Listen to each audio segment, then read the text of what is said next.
This video, based on diary notes and memories, explores Lee Harvey Oswald's time in Minsk. The text, photos, and selection of published photos are by Professor Svetlana Svilas, with translation and design by Maria Lopan and Sofia Abramovich.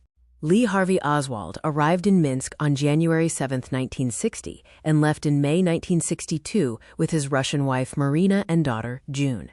After the assassination of President John F. Kennedy in November 1963, Oswald was named the only official suspect. Before arriving in the Soviet Republic's capital, Oswald served in the U.S. Marine Corps and was interested in Marxism and the USSR. After being denied Soviet citizenship, he attempted suicide. He was then sent to Minsk with a residence permit. Oswald was met at the railway station by two women from the Red Cross and stayed at the Minsk Hotel. He met with Mayor V. Sharapov, who promised him a flat. On a walk, he visited Guillaume and bought an electric plug.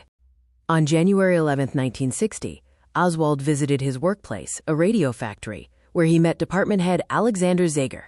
Physicist Stanislav Shushkevich, a future leader of independent Belarus, was assigned to teach Oswald Russian. Oswald's diary notes from January 1960 show his income was almost like a factory director. He disliked the portrait of Lenin and compulsory gymnastics. 2 months later, he received a small one-room flat in a beautiful house, where security installed listening devices.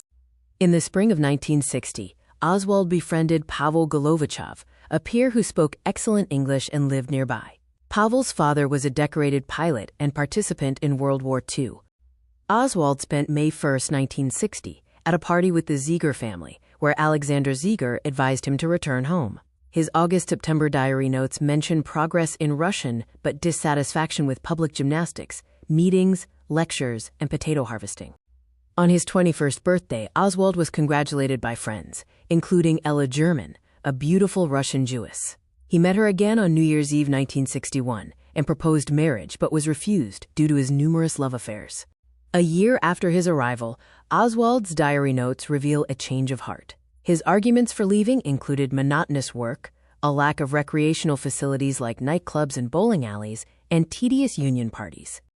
On February 1, 1961, Oswald first requested to return to the U.S. On March 17, he met Marina Prusakova at a party. Marina was a pharmacist, popular with men, and lived with her military engineer uncle. Oswald married Marina less than a month and a half after they met, partly to annoy Ella. He did not tell Marina about his desire to return to the U.S. In 2013, Marina sold his wedding ring, engraved with a hammer and sickle, for $108,000. In June 1961, Oswald told Marina of his plans. Their daughter, June, was born in February 1962. The family began to quarrel as Marina feared domestic difficulties in the U.S. The Oswald family left Minsk on May 22, 1962. 55 years later, Alexander Lukashuk's book, Oswald in Minsk, and a Belarusian TV film were released. These complement works by Norman Mailer and Stephen King, adding to the narrative of Oswald's story. According to the memories of children living in the same house, including Svetlana Svilas, Oswald was a cheerful, stylish, and open-minded young man, nicknamed American. He was the first they saw wearing jeans.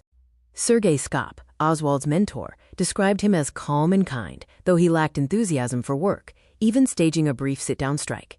Skop believed Oswald was incapable of murder due to his character, despite being in a factory hunting club. Oswald's work colleagues described him in varied ways: a lover of popular cafes, a typical playboy, withdrawn, weak-willed and quiet, or simply an absolutely ordinary person. Eric Tidovets, a friend, remembered Oswald as an intellectual, a supporter of system convergence, and a lover of culture.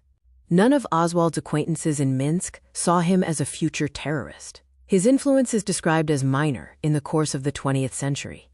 On the 60th anniversary of the assassination, we remember President John F. Kennedy as an example of political realism and willingness to compromise. His wisdom, like Nikita Khrushchev's during the Cuban crisis, helped prevent a nuclear catastrophe. Thank you for your attention. This video was created by Svetlana Svilas, Maria Lopan, and Sofia Abramovich.